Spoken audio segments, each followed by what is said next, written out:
Good morning, everyone, and welcome here to Ember Wednesday in the first week of Lent. We are going to get into our readings and meditations here today. These recordings are on YouTube and audio podcast apps. And for anyone who might be joining us, we read the readings from today's Mass and the traditional Missal, and then we read today's section in Divine Intimacy. And I put up an image on screen so that there's nothing to look at or watch. You just listen. But without further ado, I will throw up that image on screen, and we will get going here. Give me just a second. Okay, here we go for Mass readings for today. And today we actually have a lesson, an epistle, and then the gospel. So 3 readings today. So our lesson today is from Exodus 24, 12 through 18.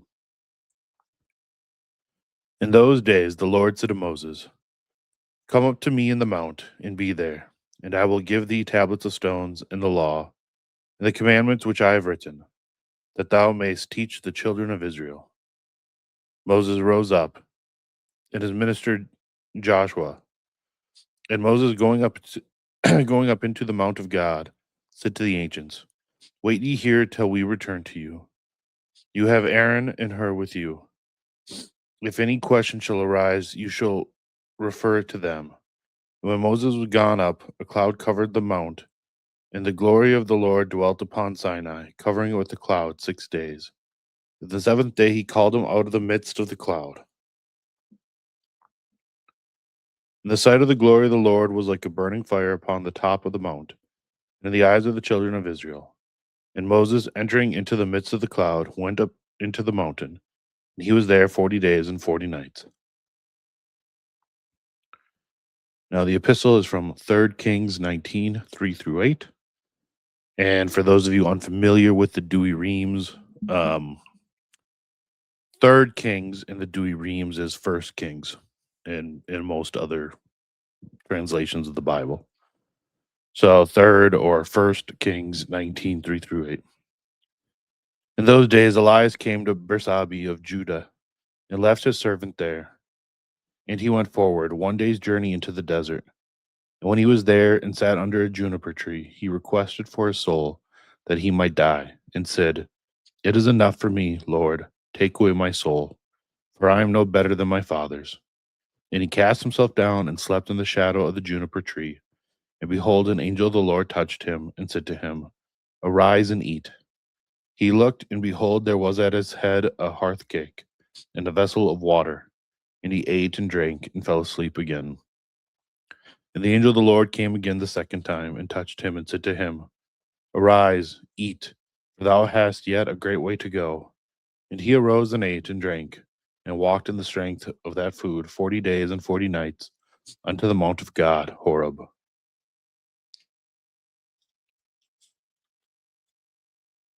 Okay, now we have our gospel for the day. Let me turn to that. Give me just a second here. Okay.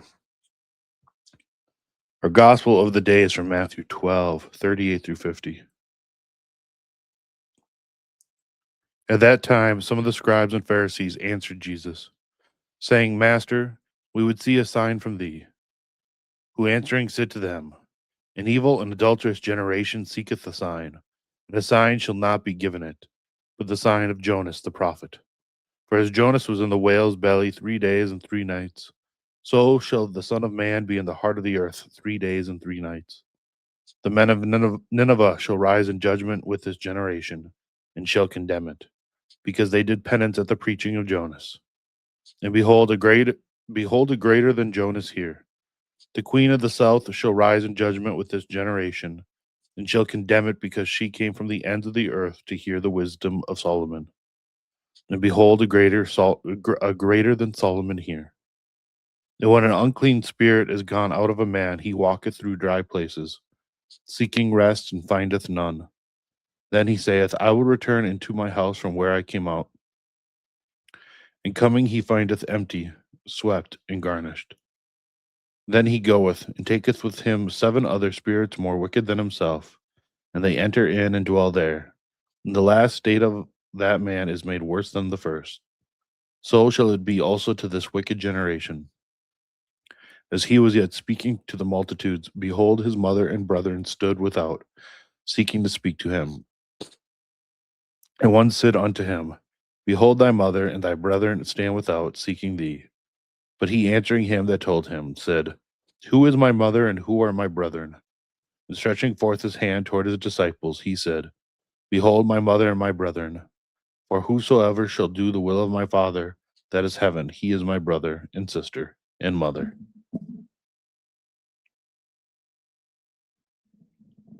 Okay, now on to divine intimacy for today. Venial sin. Presence of God. O Lord, inflame me with your holy zeal, so that I will no longer be able to tolerate in myself the slightest thing which is displeasing to you. Meditation 1. Venial sin, like mortal sin, goes counter to God's will, although with less serious deviation. While it does not destroy charity, it is opposed to it, and therefore diminishes its fervor and rigor, hindering its development. This is the disastrous effect of deliberate venial sin, committed with the realization that is displeasing to God. Once venial sins of this kind become habitual, they decrease the soul's tendency toward God, and increase, on the other hand, its leaning toward self-satisfaction in creatures. Thus, little by little, the soul loses its fervor, its sense of sin, and falls into tepidity, which is characterized by a certain indifference to venial sin. This puts it in danger of offending God in serious matters also. In this sense, venial sin may be compared to a disease of insidious languor, a kind of spiritual tuberculosis, which undermines the organism slowly but fatally. It is not unusual to meet souls who, having at first surrendered themselves to God with sincere fervor, afterwards let themselves fall into continual carelessness, indifference, voluntary omissions, and laziness, because they have given in to selfishness and sought their own comfort. They become incapable of making the generous efforts required to advance on the way that they have started. Their spiritual life is reduced to a king of lethargy, which is not yet death, but which has none of the freshness and vigor of a strong, healthy life. It lacks the fervor of charity, for this is continually being lessened by deliberate concessions to venial sin. To put us on our guard against such a state, St. Teresa of Jesus declares, Always be fearful if you do not feel sorry for the faults you commit. For even venial sin ought to fill you with sorrow to the very depths of your soul. For the love of God, take care not to commit any deliberate venial sin, even the smallest. And can anything be small if it offends God?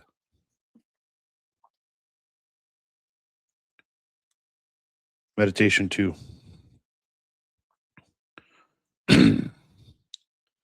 Quite different are the venial sins with which we commit through frailty or inadvertence.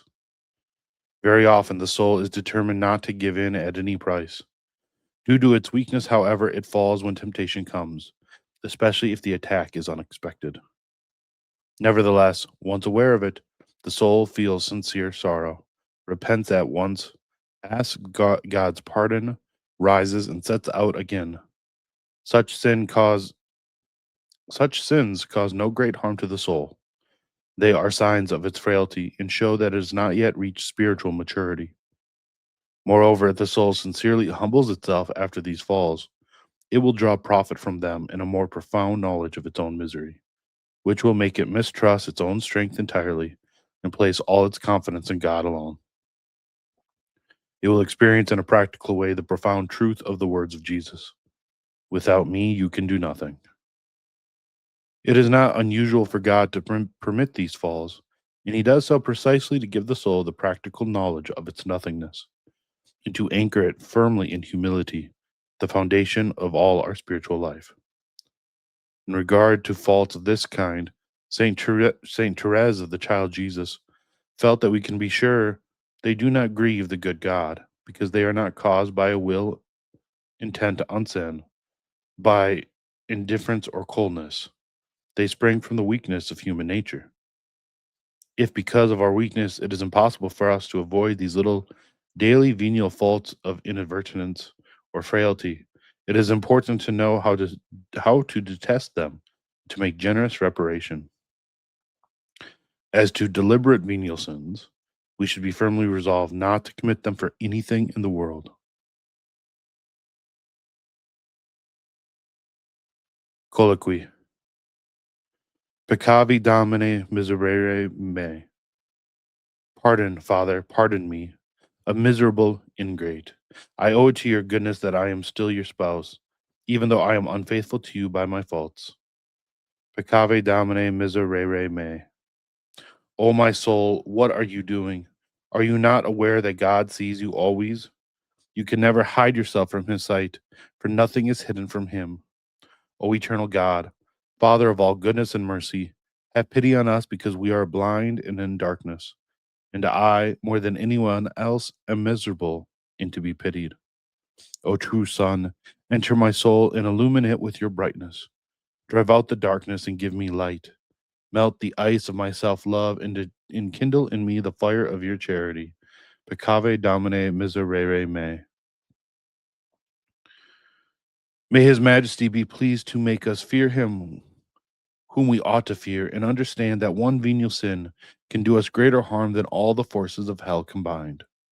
Indeed, the real evil, the only one I have to fear, is neither temptation nor trial, nor interior or exterior contradictions, nor the loss of material things or of health, but only what is contrary in any way at all to my union with you, my sovereign good. This evil, I see, can be caused by one single venial sin committed deliberately. O Jesus, I beseech you, through the merits of your passion, deliver me from this great evil. Take away from me the wretched power to offend you. And if, because of my innate weakness, it is impossible for me to avoid these faults, grant that they may never be the consequence of my bad will. May my faults serve only to humiliate me, not to offend you. Because of my weakness, I often fall. Often I lose sight of what is my only care, and straying from your side, allow my wings to be draggled, interesting word, allow my wings to be draggled in the muddy pools of this world. Then I cry like a young swallow, and my cry tells you all, and you remember, O infinite mercy, that you did not come to call the just, but sinners.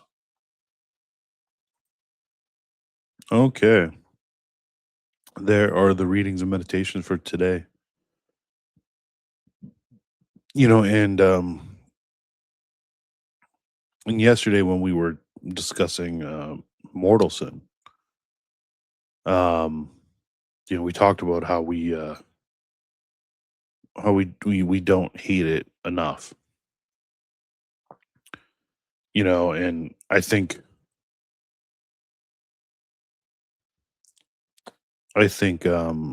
many people would agree with that, is when it comes to mortal sin, right? To a sin that completely cuts you off from God. Um, but then we read through today how even one venial sin is to be despised um, above nearly everything else in the world. And it's one of those things, I forget where I heard it or who said it, or maybe where I maybe read it, but it's stuck with me now for years. But we have a God who is infinitely and all good, which means that the even the smallest possible sin, right? The smallest thing that is contrary to a God who is all infinitely good is infinitely evil. Uh and it deserves an infinite punishment.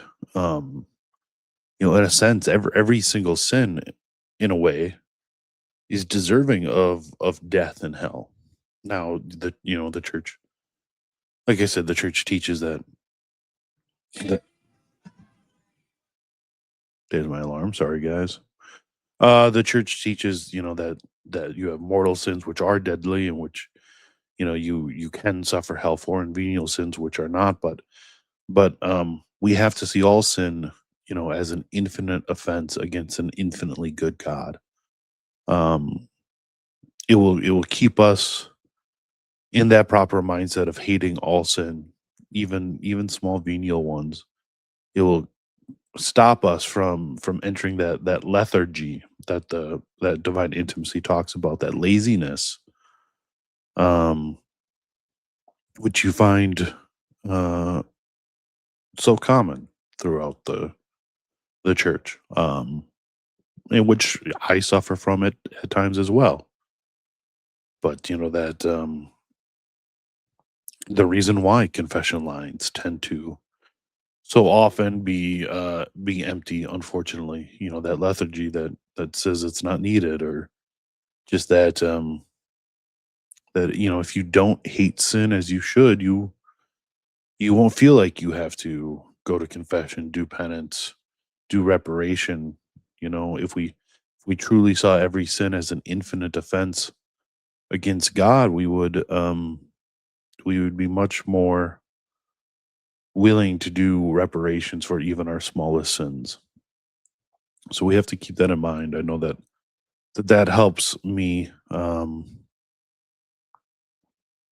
that thought that yeah, that thought helps me uh hate sin.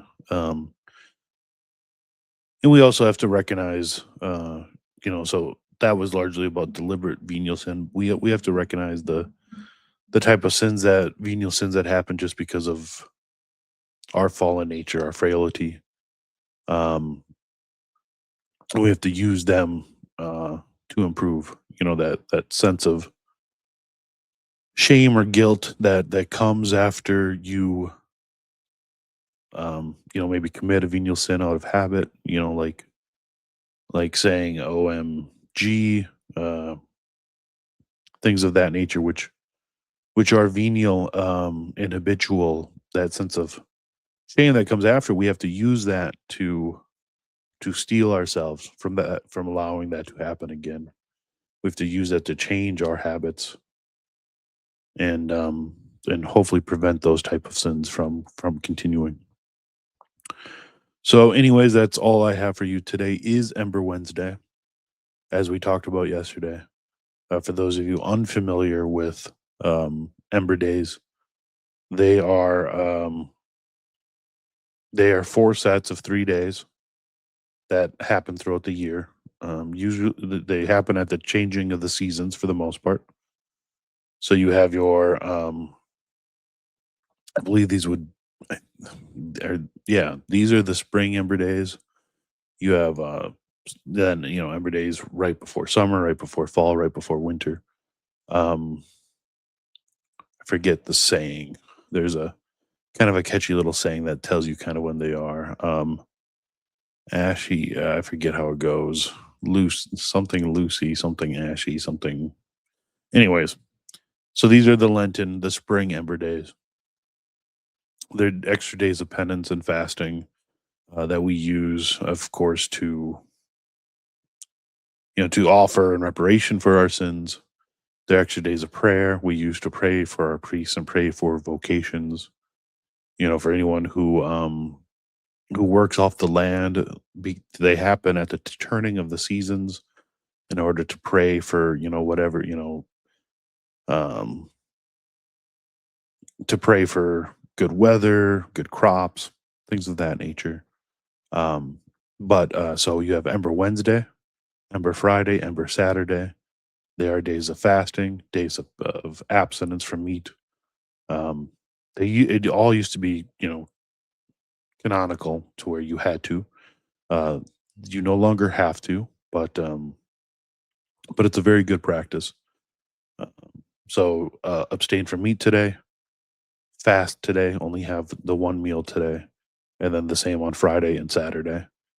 And yeah. But anyways, I hope you all have a great day today on Ember Wednesday, and I will see you tomorrow.